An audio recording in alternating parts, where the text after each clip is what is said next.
Assalamualaikum warahmatullahi wabarakatuh dan selamat pagi jelang siang sahabat budaya dimanapun Anda berada. Kita kembali berjumpa di obrolan UMKM. UMKM kali ini kita kedatangan tamu bersama dengan narasumber Ibu Andi Hajramurni ya, owner Dapurta. Dan alhamdulillah di studio sudah hadir beliau. Tapi kita kasih dulu kelong sahabat budaya sebelum kita bincang lebih jauh tentang obrolan UMKM kita kali ini.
Kesenian tradisional reog mendadak viral karena Malaysia disebut akan mendaftarkan reog sebagai warisan budaya tak benda milik mereka ke UNESCO. Pertunjukan reog yang identik dengan singobarong, topeng berwajah singa dengan ribuan bulu merak di atas kepalanya, merupakan kesenian asli dari Ponorogo, Jawa Timur. Hebatnya, penari yang memakai topeng singobarong ini mengangkat topeng raksasa tersebut bukan dengan dipanggul, tapi digigit dengan giginya. Padahal berat topeng reog atau topeng singobarong bisa mencapai 50 kg.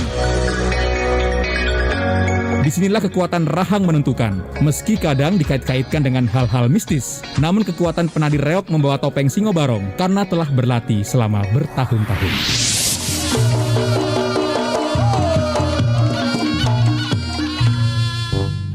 Barang apa nih ya? Lucu sekali, beli deh.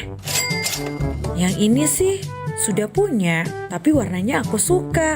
Beli ah. Astaga, ada diskon nih. Tapi kan aku juga sudah punya. Beli tidak ya? Ah, beli aja deh. Masih suka kayak gini? Awas loh, jangan sampai karena lapar mata, kamu membeli barang yang sebenarnya tidak dibutuhkan. Yuk lebih bijak lagi kalau belanja.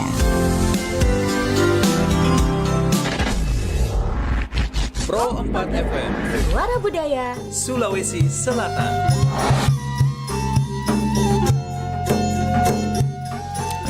Baik sahabat budaya dimanapun Anda berada, kita tadi sudah mendengarkan satu kelong. Dan seperti tadi janji saya bahwa kita akan kedatangan tamu dari teman UMKM. Kali ini bersama dengan ownernya Dapurta, bersama dengan Ibu Andi Hajra Murni ya. Oke. Assalamualaikum warahmatullahi wabarakatuh. Waalaikumsalam warahmatullahi wabarakatuh. Iya, agak maju sedikit Bu karena terdengar jauh ki suara tak. Iya. Jadi kita cerita-cerita tentang UMKM kali ini, Dapurta. Ini kayaknya sudah nggak asing lagi ya, sering dengar nama ini. Nah mungkin bisa sedikit cerita nih, membangun usaha Dapurta, kemudian brandingnya sampai banyak sudah kenal, itu seperti apa ini Bu Aji? Ya awal saja sih dari hobi ya. Kebetulan saya emang suka masak, meskipun ketika awal-awal itu kesibukan saya di luar banyak. Saya kebanyakan waktunya di luar, dari pagi kadang pulang malam, karena memang saya kerjanya di lapangan. Nah kemudian seiring berjalannya waktu itu, kadang kalau misalnya lagi libur di rumah, iseng bikin masakan, terus kemudian bikin kue. Ya seperti yang saya bilang, iseng-iseng berhadiah, karena iseng-iseng misalnya bikin, terus saya bawa ke sekretariat teman-teman, coba, dan ternyata mereka suka. Akhirnya ada beberapa, jual, ayo berapa ini di ini. Saya saja belum tahu ini harga jual berapa waktu itu kan. Itu akhirnya, tahun berapa itu Bu? Tahun berapa? 2018 kali ya. Oh 2018 ya. Sudah belum COVID ya? Iya belum. Sekitar itu lah kayaknya. Ketika waktu itu saya masih aktif-aktifnya di lapangan, jadi bawa ke sekretariat saja itu, yang itu Japanese cheesecake. Karena kebetulan saya sukanya penggemar keju, jadi suka bikin makanan-makanan yang pakai keju. Boleh sedikit memberikan gambaran kepada pendengar ini, produknya daripada Dapurta ini apa saja?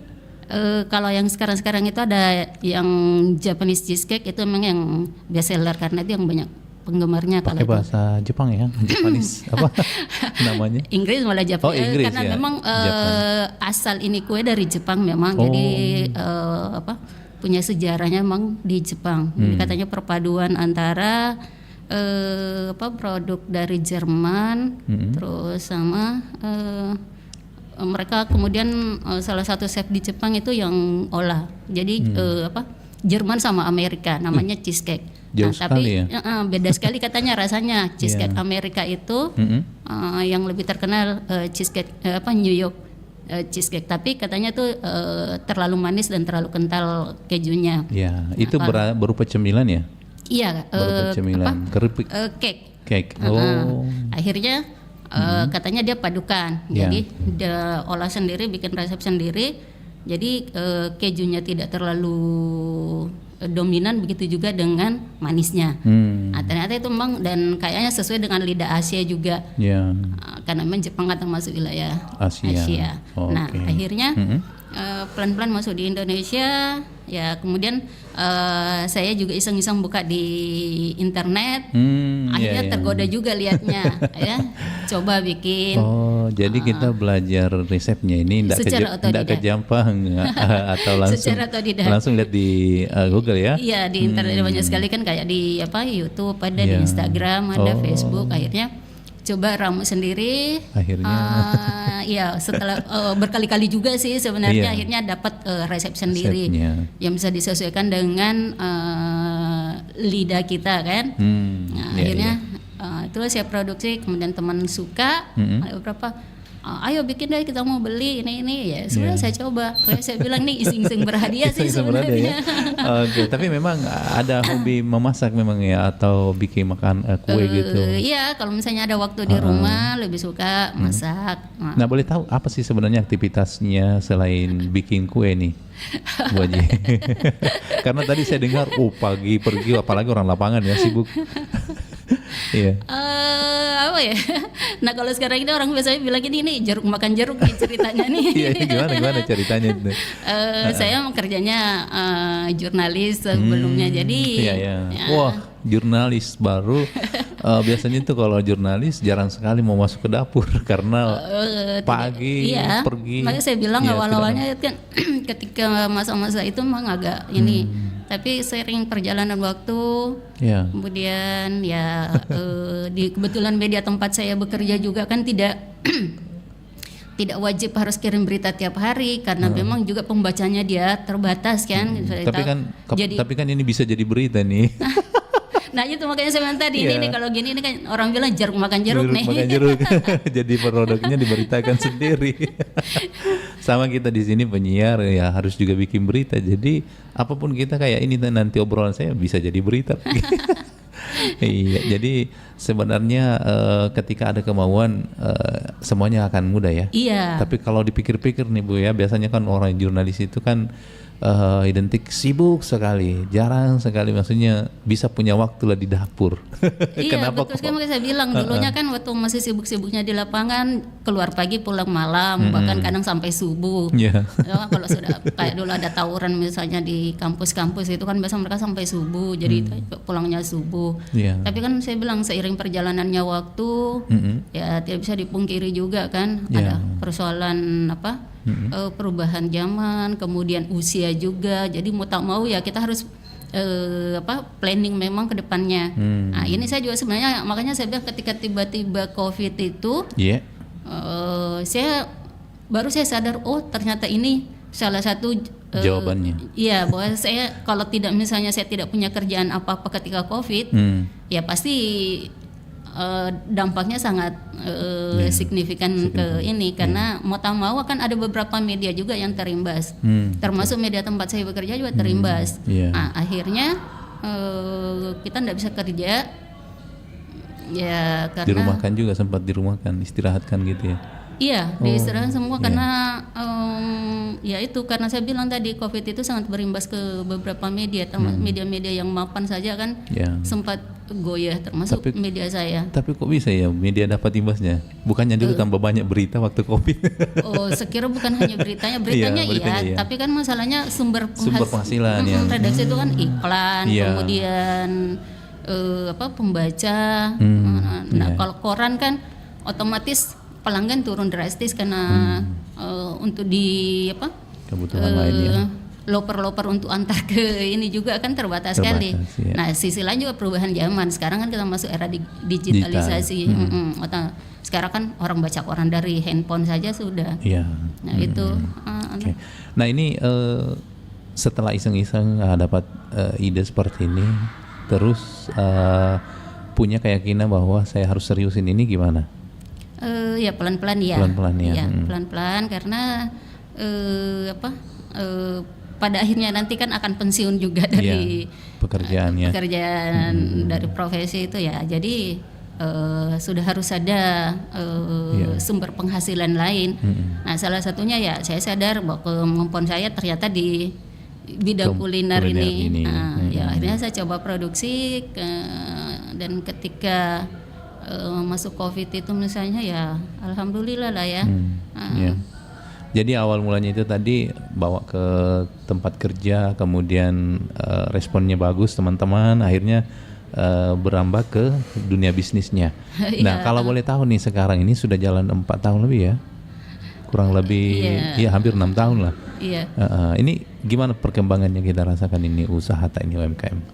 Kalau saya ditanya soal perkembangan bisnis saya memang sebenarnya tidak terlalu signifikan ya, karena saya masih tetap profesi satu masih tetap jalan. Saya masih ke lapangan, masih. Jadi terkadang ada kekhawatiran misalnya ketika tiba-tiba ada pesanan terus kemudian ada peristiwa juga saya harus ada di lapangan. Nah, itu yang kadang ini. Tapi ya kalau misalnya sejauh ini sih ya masih jalan lah ya. Ya, artinya jalan berdua lah ya, belum terlalu fokus. Belum 100% fokusnya di situ. Tapi ada yang temani Ki Boji untuk handle kini bisnis. Kalau saat ini sih belum ada masih jalan sendiri, masih produksi sendiri, terus pemasarannya juga masih, meskipun terkadang ada yang menawarkan diri jadi reseller. Iya. Ya udah saya layani saja kalau misalnya ada yang mau bantu jualan. Iya. Kemudian ini kan makanan ala-ala Jepang ya, tapi kemudian dibawalah ke pasarannya ke Makassar. Nah ini racikannya itu supaya tetap lidahnya orang di Sulawesi Selatan ini cocok dengan cemilannya ini seperti apa? Kuenya ini gimana? Itu saya bilang saya racik sendiri resepnya, berapa kali uji coba, akhirnya sampainya ketemu yang pas, dan ternyata alhamdulillah sampai sekarang rata-rata suka. Karena katanya dari segi manisnya tidak terlalu, jadi tidak bikin, kemudian rasa kejunya lumayan, teksturnya sangat lembut, kemudian dia lembab, jadi tidak ini. Rata-rata sih pelanggan saya sudah coba 1 kali pasti pesan 2 kali lagi. Jadi nah ini sistem pemasarannya sekarang sudah di media sosial juga atau hanya sekedar dari mulut ke mulut aja? Dari media sosial memang. Sudah ada ya? Iya. Boleh tahu nama medsosnya? Instagram itu Dapurta_. Dapurta_. Iya. Kalau di Facebook tidak terlalu aktif sih, tapi tetap juga sih ada Dapurta. Nah ini kan brand diambil namanya ini kita sendiri yang pilih. Iya. Brandingnya ya. Iya. Desainnya juga begini. Desainnya dibantu teman sama saudara, sama adik saya. Tapi kalau produk ini kan Dapurta, otomatis pasti ada juga yang pakai nama branding ini ya. Kalau sejauh ini sih karena saya sementara urus ini sertifikat untuk sementara urus hakinya dibantu sama inkubator Makassar. Sudah isi formnya berapa bulan lalu, katanya ini masih proses. Dan belum ada yang sama ya? Iya, namanya. katanya sih sejauh ini belum ada. Oke. Oh, saya pernah dengar, tapi bukan Dapurta, Dapur Umi. Iya. Dapur Umi kalau nggak salah. Pernah datang di studio juga. Kalau ini Dapurta ya? Iya. Saya pilih Dapurta dari awal, dapur kita. Kemudian saya tinggalnya di Jalan Dentata. Jadi ada singkatannya. Iya. Dapur Dentata. Iya, semuanya situ Dapurta. Jadi sekalian juga dapur kita. Oh iya. Jadi banyak akronimnya sebenarnya ini. Tapi kayaknya memang gampang dihafal ya. Kalau dapur itu kan dekat enggak jauh dari masakan begitu ya. Iya. Nah, kalau sejauh ini sudah berapa varian atau jenis produk yang dimiliki oleh Dapurta ini Bu Haji? Selain Japanese cheesecake ini ada juga kelapa tar. Kelapa tar saya tidak sesering Japanese bikinnya karena daya tahannya, kemudian pemesannya juga tidak terlalu ini. Kalau Japanese cheesecake itu memang harus hampir setiap nyaris kosong di rumah selalu ada. Karena kan tiba-tiba ada yang pesan dan mereka cuma bilang dapatnya dari Google dari mana, tiba-tiba pesan. Jadi memang kan ada orang yang memang penasaran dengan nama-nama yang makanan-makanan dari luar, tapi itu dia kekuatannya tadi, lidahnya harus pas dengan orang di Sulawesi Selatan atau orang Makassar nih. Nah, kalau berbicara tentang produk, memang ini kemasannya ada berapa macam ini? Kalau ini dosnya ini memang khusus untuk kue ya. Kalau itu cemilannya. Nah ini juga saya mulai produksi juga cemilan. Cemilan apa namanya itu? Keripik kelor keju. Wow, keripik kelor. Ini saya tertarik seperti yang saya bilang tadi, saya penggemar keju. Saya tertarik memilih kelor karena kelor itu kan tinggi banyak sekali. Iya. Kayak manfaat. Nutrisinya tinggi. Kemudian antioksidannya juga tinggi, jadi itu untuk kesehatan sangat aman. Nah, selain itu bahan bakunya juga tidak terlalu susah. Tidak terlalu susah. Kemudian bahan baku lainnya itu kayak tepung beras ketan. Jadi ini dia gluten free. Nah, ini aman untuk dikonsumsi, terutama yang kadang kan ada yang autoimun, kemudian ada beberapa penyakit yang bisa diobati pakai daun kelor. Selain itu tidak cocok misalnya dengan konsumsi makanan yang ada glutennya. Nah, salah satunya ini adalah gluten free, jadi bebas untuk kesehatan, aman untuk kesehatan. Iya.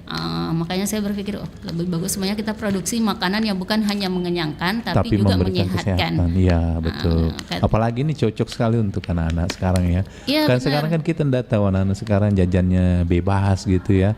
Sembarang makanan dia. Nah, ini kayaknya cocok ini untuk anak-anak. Dan anak-anak memang suka. Memang suka ya. Anak-anak balita saja banyak yang suka. Iya. Di rumah itu ponakan saya itu suka sekali. Jadi sekian keripik itu dia lebih milih ini. Iya. Anak-anak umur dari dia 4 tahunan. Luar biasa ini menurut saya produk ini yang bagus karena kan di pikirannya anak itu paling malas makan sayur buah. Iya, itu dia makanya Iya. ketika lihat sayur pasti enggak mau. Iya. Nah, ketika Ketika diolah, diolah seperti ini kan. dia kan enggak tahu kalau oh, ini sayur ternyata. Iya betul. Nah ini inspirasinya dari mana? Apakah memang eksperimen sendiri atau mungkin pernah punya pengalaman ada istilahnya ketemu ini oh ternyata ini tadi kayak manfaat ini antioksidannya daripada daun kelor ini. Ini awal inspirasinya ini Iya, gimana? saya itu bilang produk? dari lingkungan, heeh. teman-teman itu dulu ada teman yang anti autoimun.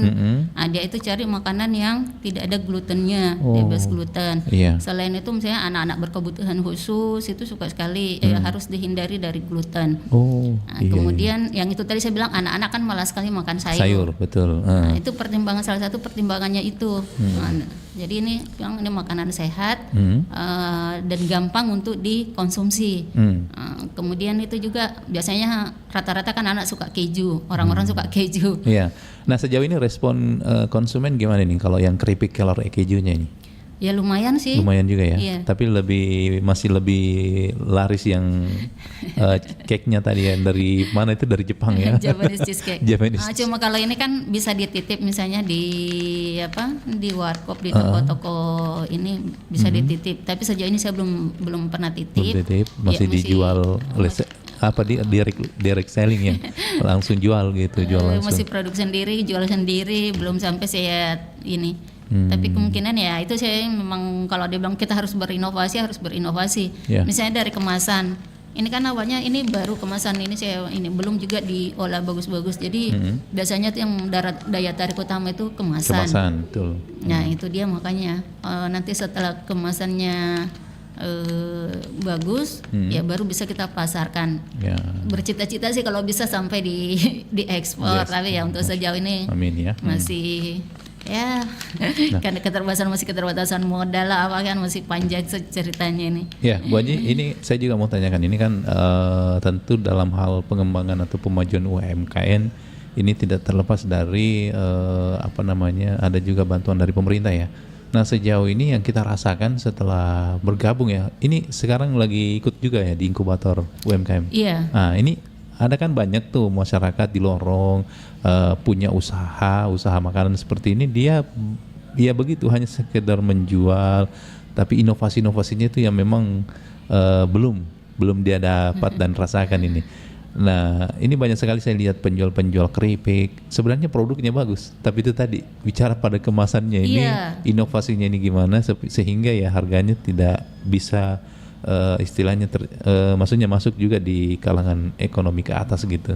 Dia sasarannya cuma sekedar jajanan untuk anak-anak kecil yang diecer dengan Rp1.000, Rp2.000. Tapi ini dengan adanya kemasan seperti ini kan lumayan naik nilai value-nya ya. Iya. Oke. Nah, sejauh ini apa yang kita rasakan sejak bergabung dengan inkubator UMKM ini di Knowles? Jujur saja ya, awalnya kan saya tidak punya pengalaman sama sekali soal bisnis. Yeah. Dan saya bilang tadi iseng-iseng berhadiah, awal dari hobi, kemudian keisengan. Jadi ketika saya misalnya saya belum tahu ini harusnya harga berapa, kemudian nanti teman-teman saya ada yang jual segini loh harganya ini. Jadi saya mikir akhirnya belajar hitung-hitung. Nah kemudian nanti setelah saya ikut pelatihan pertama kali itu saya ikut pelatihan soal bisnis itu di Yayasan Berdaya Bareng. Yeah. Yayasan Berdaya Bareng yang kantornya di Macu ini, tapi dia lingkupnya Indonesia Timur. Yeah. Nah di situ baru saya ternyata kalau berbisnis itu saya baru sadar saya tidak punya background untuk bisnis ini sama sekali. Yeah. Makanya ketika misalnya saya jual ini, saya pasang harga segini, kemudian saya kasih diskon untuk teman-teman seprofesi. Jadi ketika dihitung-hitung, saya dapat keuntungan berapa ya ini? Iya, iya. Tapi setelah akhirnya dari pelatihan-pelatihan, kemudian dipelatih di inkubator, kemudian akhirnya saya, ternyata memang jadi ketika kita berbisnis itu kalau memang serius mau berbisnis, dari awal kita sudah harus planning. Iya. Ini target bisnis kita bagaimana, kita arahnya kemana, kemudian sasaran market kita apa. Iya. Kemudian cara-cara untuk meningkatkan penjualan bagaimana, itu baru semua saya dapatkan kemarin dari pelatihan-pelatihan itu. Baru saya, ternyata ini harus begini. Iya. Jadi harus betul-betul belajar. Banyak belajar. Harus ya. bikin laporan keuangan apa. Ya lah, yang begitu-begitu kan dulu yang selalu diabaikan. Kayak berapa saja penjualan ya sudah masuk gitu, yang penting bisa jalan.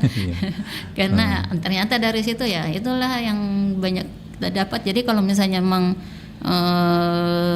mau mengembangkan usaha ya harus banyak belajar juga, harus tahu situasi apa yang lagi trending sekarang.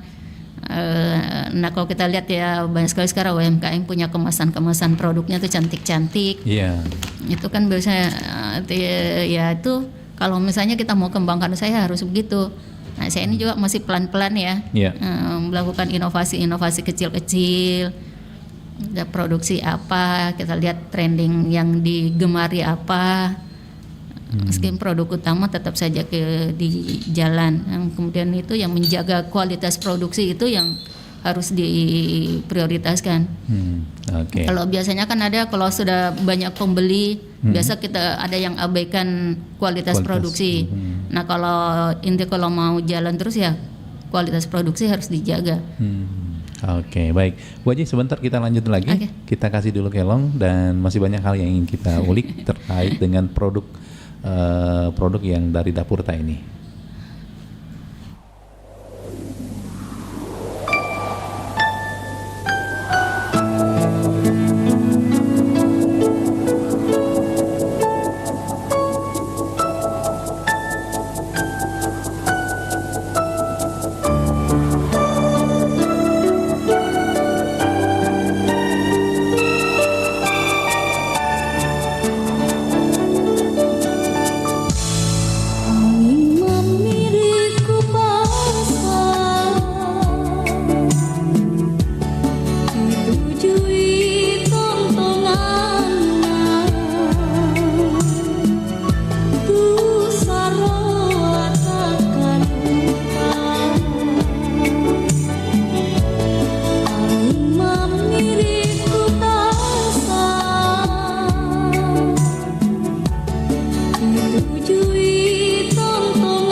Pro 4 FM, Suara Budaya. Sulawesi Selatan.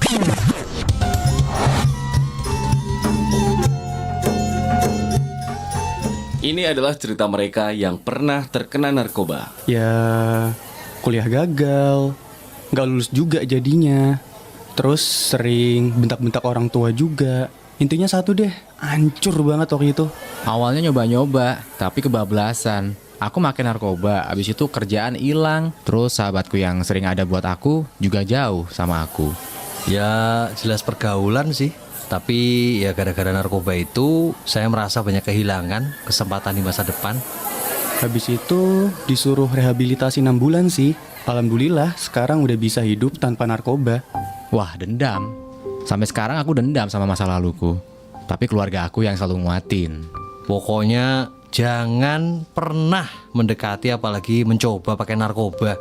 Saat itu semua udah siap. Keluarga deket sampai keluarga jauh, semua juga udah kita undang. Tapi seminggu sebelum acara, semua batal. Calon overdosis meninggal karena narkoba. Setelah mendengar pengalaman mereka, kamu rela hidupmu terpuruk akibat narkoba? Senutu Narkoba. Siapa sih yang tidak mengenal kupu-kupu? Dari anak-anak hingga orang dewasa pasti akan terpesona melihat keindahannya. Kupu-kupu menggunakan kaki untuk merasa dan mencicipi makanan. Meskipun memiliki tampilan yang indah, kupu-kupu ternyata suka menghisap darah. Eits, jangan panik dulu. Kupu-kupu tidak akan bisa menggigit atau menghisap darah secara langsung layaknya nyamuk. Namun, kupu-kupu akan menghampiri darah yang tercecer atau yang sudah tersedia seperti luka yang terbuka. Ternyata, darah bisa memberikan nutrisi bagi kupu-kupu, mulai dari mineral, sodium hingga glukosa, yang juga dapat mereka temukan di dalam buah. Zat tersebut penting untuk pertumbuhan kupu-kupu selama hidupnya.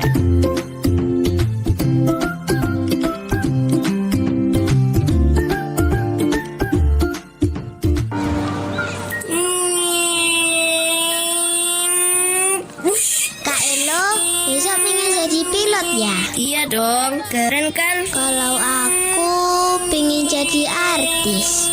Enggak deh, guru aja. Dulu bilangnya pengen jadi dokter. Enggak apa-apa kan? Kalau Marco pengen jadi apa? Apa ya? Astronot. Apapun cita-citamu, yang penting sekolah dulu dengan sungguh-sungguh.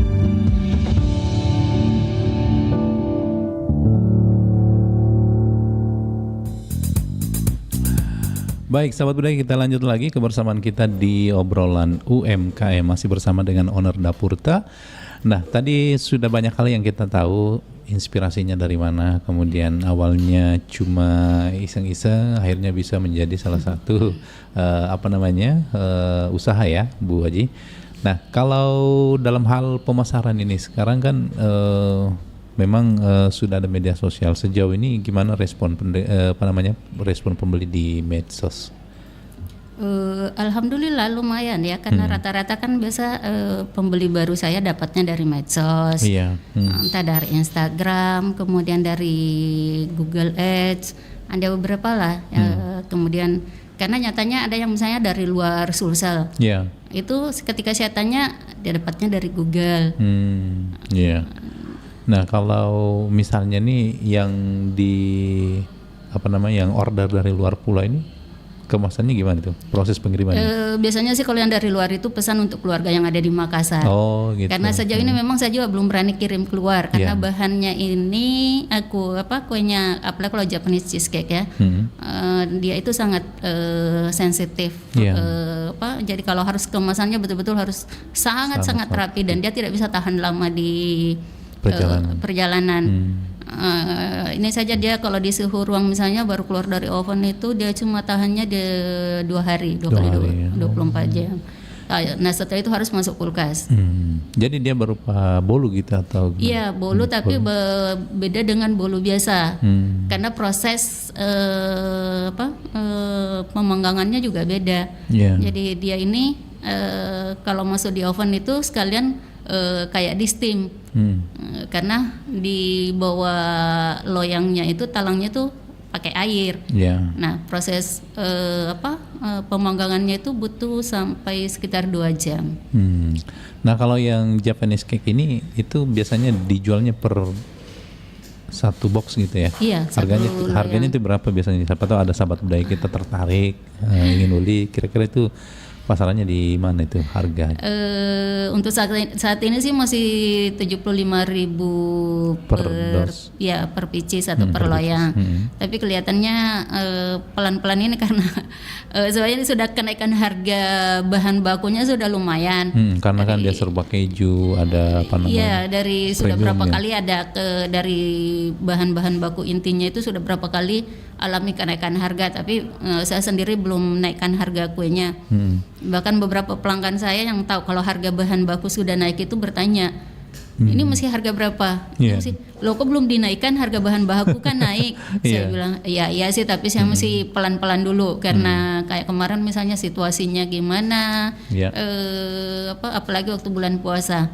Biasanya kan kesempatan untuk menaikkan harga itu kalau bulan puasa. Nah, tapi ya kita juga harus sadar bahwa pengeluaran di bulan puasa itu lumayan. Nah, jadi ya saya bilang pelan-pelan dulu, mungkin saya pertimbangkan dulu ketika saya hitung misalnya ini harga bahan baku, kemudian harga harga produknya berapa kira-kira nanti ini. Ya. Nah, kalau keripik kelor keju ini di kisaran harga berapa? Kalau keripik kejunya ini harga 10.000 satu. Dengan kemasan seperti itu 10.000? Iya. Wow, murah ya. Nah, itu dia makanya itu lagi. dia. Tapi ya saya bilang masih proses ini semua, kalau mungkin kemasannya masih akan dibenahi, kemudian dihitung ulang ini HPP-nya berapa, kira-kira untuk menentukan harga jualnya itu pastinya berapa. Tapi untuk saya saat ini masih, karena memang dari awal saya memproduksi itu targetnya itu sebenarnya semua kalangan. Ya, makanya termasuk harga Japanese cheesecake ini juga memang semua kalangan. Ketika awal-awal itu juga sebelum saya memproduksi misalnya, saya dengan teman-teman saya kadang kita pengen makan misalnya, tergoda lihatnya tapi dari harganya kan tidak terjangkau, kayak dulu yang sampai 90 misalnya yang awal-awal gitu itu. Nah, sementara ya kita pada tahu lah, teman-teman seprofesi kita lihat juga ini kan juga semua masyarakat menengah ke bawah juga kan pengennya. Artinya kalangan menengah juga bisa merasakan nah itu gimana dia, rasanya. makanya ketika saya tentukan harga ya saya pakai harga yang bisa terjangkau semua kalangan. Wow, gak berat nih memang ya. Nah, ini sejauh ini apa yang dirasakan ini membangun sebuah usaha seperti, apalagi bergerak di bidang kuliner seperti ini, cake? Ada kepuasan tersendiri lah pasti ya. Kalau selama ini saya kerja sebagai karyawan, terus ya pada akhirnya saya bisa memproduksi sendiri. Jadi saya bukan lagi karyawan, saya menggaji diri sendiri, itu adalah kepuasan yang sangat berarti lah, ada nilai nilai sendiri gitu. Bahwa saya bisa menggaji diri saya sendiri, tidak lagi menggantungkan pada satu perusahaan. Jadi kita menyapa juga ini Bu Aji, ini kan kita live di TikTok juga ya, untuk pendengar-pendengar kita di TikTok. Mudah-mudahan nanti setelah kita live ini banyak yang tertarik nih dengan keripik. Nah, tadi ini keripik kelor keju kaya dengan manfaat ini karena memang bahan dasarnya itu adalah keripik. Dari kelor ya? Iya, daun kelor segar. Jadi daun kelor segar ya. Jadi bukan yang powdernya atau tepungnya, tapi ini daun kelor segar yang baru dipetik. Itu resepnya di mana dapatnya? Atau bikin sendiri percobaan gitu? Bikin sendiri kalau resepnya. Udah pakai resep-resep di Google ya? Yang awal sekali yang misalnya keripik keju itu kan memang, tapi kalau untuk modifikasinya itu kejunya keju sama daun kelornya itu modifikasi sendiri. Hitung sendiri berapa kali saya coba, ini saya butuh, kalau misalnya saya bikin tepung berasnya 1 kilo, saya harus pakai keju berapa gram, kemudian daun kelornya berapa gram. Nah, itu memang saya berapa kali coba baru saya ini. Nah, kemudian ini saya juga heran ketika ada beberapa yang coba dan dia menganggapnya ini kok rasa matcha, green tea katanya. Saya bilang nggak tahu ya, yang jelas saya bahan bakunya asli daun kelor, daun kelor segar. Jadi ini daun kelor segar aslinya. Iya. Nah, jadi baru sejauh ini baru 2 produk ya? Udah ada kelapa tar. Ada kelapa tar. Oke. Ini lagi coba juga karena ini sering main di warkop, jadi coba-coba lagi bikin. Nah, kalau yang kemasan gini keripik pisang ini ya? Iya. Kalau yang beginian berapa biasanya? Sama, harga 10. Harga 10.000 ya. Wow. Ini pisang raja atau pisang kepok? Pisang kepok ya. Oke. Oke, jadi kalau yang ini yang paling banyak memang yang mungkin bisa dikasihkan di Oh, ini dia. Jadi ini yang menonton lagi di TikTok ini bisa menyaksikan. Wow, ada tulisannya juga. Ini tulisannya gimana modelnya nih? Iya, dia pakai stempel panas. Oh, Masya Allah. Saya pakai stempel ya? Iya, stempel panas. Wah, itu dia yang membedakan dengan produk-produk lain ya, ada stempelnya. Itu memang ada stempel khusus yang dibikin? Iya, pesan. Saya kira pakai tinta. Pesan di luar. Masya Allah. Jadi memang sesuai dengan harganya ya. Jadi kalau kita lihat memang kemasannya juga menarik. Namanya apa tadi? Japanese cake. Oke, kue dari Jepang. Jadi kalau Anda mau makan makanan kue Jepang, enggak usah jauh-jauh dari Jepang ke Jepang. Nah, di Makassar sudah ada di Dentata. Iya. Oke, sudah banyak juga pendengar kita yang menyaksikan di TikTok ini. Kita siaran juga di FB dan juga seluruh pendengar Pro4 dimanapun Anda berada. Jadi kalau misalnya Anda tertarik ingin kepoin tentang produk-produk daripada Dapurta ini, ada tadi media sosialnya di Instagram Dapurta ya? Iya, Dapurta _. Kemudian di FB enggak ada? FB ada Dapurta tapi enggak terlalu aktif di situ. Oke, lebih banyak ke Instagram ya? Iya. Nah ini Ibu kan Bu Aji kan punya kesibukan nih. Terus yang mengelola medsos kelola sendiri juga. Sendiri, Masya sendiri. Allah. Dia yang bikin sendiri, kemudian kelola medsosnya juga ya. Oke. Karena ini tidak berani pakai orang kalau ini, karena ini proses bikinnya sangat-sangat riskan, kegagalannya tinggi. Jadi ya memang. Iya. Jadi memang butuh tangan-tangan khusus. Tidak tahu ya kalau misalnya besok-besok sudah bisa berkembang, sudah serius mungkin ketika betul-betul sudah pengen pensiun dari profesi awal ya mungkin. Oke, kita sapa-sapa juga ini sahabat budaya kita yang bergabung di TikTok ini. Saya bacakan dulu, ada Evalian, selamat siang, mantap katanya. Kemudian siapa lagi nih? Pokoknya banyak yang mengikuti siaran kita ya.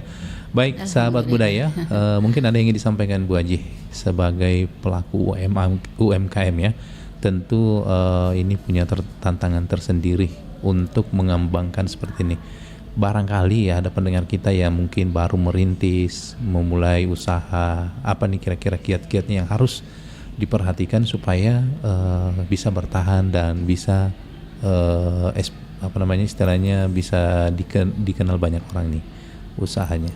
Ya, tunggu sebelum saya ngomong jauh, saya alhamdulillah dulu ya dipanggil Aji, padahal saya kan belum Aji. Oh iya. Jadi amin. Aminkan dulu. Siapa tahu dapat rezeki. Ketika kita memulai suatu kegiatan kan diawali dengan niat. Jadi begitu kita punya kemauan, ya intinya memang kan di kemauan. Begitu kita punya kemauan, saya yakin kita bisa kembangkan satu usaha yang kita mau kelola. Misalnya karena ya saya sudah akhirnya saya yakin saya mau bikin kue, kan saya bisa ternyata belajarnya bukan melalui kursus tapi otodidak, belajar dari internet. Jadi masih kalau sekarang kita mau peluang untuk bikin usaha itu kan sudah besar sekali sekarang. Bang belajar sudah gampang. Bermodalkan handphone kita sudah bisa belajar banyak. Artinya tidak ada kata susah lagi sekarang ya, karena yang penting ada kemauan Bu Aji. Kalau dulu kan ya kita harus saya kursus. Panggil Bu Aji terus ini karena saya juga sering dipanggil Pak Aji, padahal saya juga belum Aji. Baru sering datang ini yang biasa kan kebetulan pengurus masjid dipanggil Pak Aji. Jadi akhirnya saya terbiasa juga memanggil orang Bu Aji. Kadang belanja bahan baku misalnya di pasar itu pasti dipanggil Bu Aji. Ya, seperti itulah Bu Aji. Baik, sahabat budaya, sampai di sini kebersamaan kita di obrolan UMKM. Sebenarnya masih banyak hal yang kami ingin ceritakan dengan ownernya Dapurta ini. Tapi sayang sekali waktu yang sangat terbatas. Mudah-mudahan di lain waktu bisa kembali hadir di RRI ya. Sudah ketiga kalinya ya? 3 kalinya hadir, Masya satu di Allah. Pro 1, kemudian Oke. ini di Pro 4 2 kali. Tapi yang pertama tuh Pro 4 itu lewat Zoom ya. Oh, lewat Zoom. Alhamdulillah hari ini bisa datang di studio. Iya. Karena saya tahu persis bagaimana kerjaannya, memang sibuk ya membagi waktu, tapi alhamdulillah bisa menyempatkan waktu untuk datang di studio. Terima kasih lagi untuk waktunya dan Iya, juga sama-sama. inspirasinya di siang hari ini, mudah-mudahan bermanfaat. Assalamualaikum warahmatullahi wabarakatuh. Waalaikumsalam warahmatullahi wabarakatuh.